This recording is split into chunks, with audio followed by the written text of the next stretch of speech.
go back to the incident of the door, so I make it very clear for you. He sends his servant, Umar sends a servant by the name of Unfud. He sends him to go and burn the house of Fatima, okay? But Unfud returns by saying that there's a group of them inside. Ali is not willing to pledge allegiance, and Fatima is remonstrating that this is the house of the daughter of Rasulullah. So Umar takes Unfud, and he takes Khalid ibn al-Walid and Mughira bin Shu'bah. These are vital names. Yes, this wasn't Umar alone.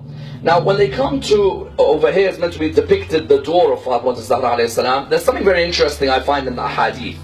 Firstly, there is no Sunni book of history that denies Umar wanted to burn the house of Fatima. Please remember this. There is not a single book that denies he wanted to burn. What Sunni books don't necessarily have is the actual pushing of the door. If you narrate that, there's no point being Sunni anymore. So where it stops is where he says to Fatima Zahra, you must pledge allegiance. The reply is, this is the house of the daughter of the Prophet. He replies, so what? In every book of history, in Ahl Sunnah, there are 3 dots at the end of that narration. It's the only narration which has 3 dots at the end, not 1. It's the biggest proof something happened after, which the narrator doesn't want to narrate. When Umar came, what was interesting is that he gathered firewood by the door. When Fatima Zahra sees the door moving, there is firewood being gathered. That's when she comes from behind the door and says to him, what are you doing? Is this not the house of Fatima? Okay, they see the door moving. He's pushing the firewood. As soon as she says that, he says, so what? And he smashes the door with her behind while she's pregnant. Okay? Now when he smashes the door while she's behind, something very interesting, people ask a couple of questions. The first question is, why would Amir al-Mu'mineen answer a door on behalf of his wife? It's very simple. Like, anyone who asks this question truly shows themselves as a non-historian.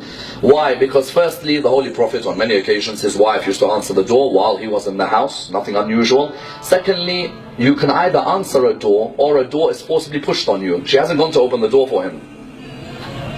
And nor does she expect him to smash the door on her. Okay? That is very important for us to understand. Thirdly, sometimes people ask the question, why is it that Imam Ali doesn't protect his wife? Actually, that is through reading too much Sunni literature. If you read our literature, as soon as Umar forces the door, Fatima Zahra is behind the door, she's crushed between the wall and the door. He actually comes running towards Umar. He grabs him by his neck. He places him on the ground. This is in our hadiths. And he tells him, if it wasn't for what my father-in-law said to me about having to remain patient, I would kill you and kill all those who are with you. Okay? So it's very clear that don't think Imam Amir al-Mu'mineen just sat there, watched the event happen and he moved on. Amir al-Mu'mineen caught Umar and he made it clear to him. And if we even take it a step further, Amir al-Mu'mineen then put his hand out to them. He said, you want my pledge of allegiance? Here's my hands. Take me and let everyone see what you've done. Because sometimes people say, how could you take Amir al-Mu'mineen so powerful? No, Amir al-Mu'mineen says, here, take my hand. Go to the mosque of Medina. Ask the people, who's the rightful successor of Rasulullah? When they take him, she, although she's bleeding, yes, she gets Imam al-Hassan, gets Imam al-Hussein, and she walks with them to the mosque. It's an unbelievable moment of bravery. She could have easily remained in pain behind the door. No, she takes the 2 of them. She says, both of you come with me. I'm going to go and ask for the rights of your father. And that brings the line where Imam al-Hassan alayhi salam famously says, he says, my mother, me and Hussein went out together. He says, and she remonstrated for the rights of my father. He says, on the way back, because Imam Amir al-Mu'mineen asks him, he says, Hassan, I see you cry. Why do you cry so much?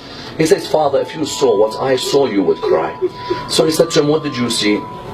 He said, when my mother Fatima Zahra was coming back from having asked for your rights when you were taken, from behind her 2 companions came and slapped her across the eye. And this is clear documentation in our books.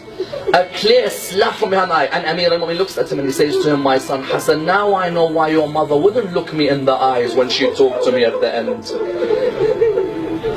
So not only was Fatima crushed between the wall and the door, she was also slapped so viciously that her eyes were bleeding.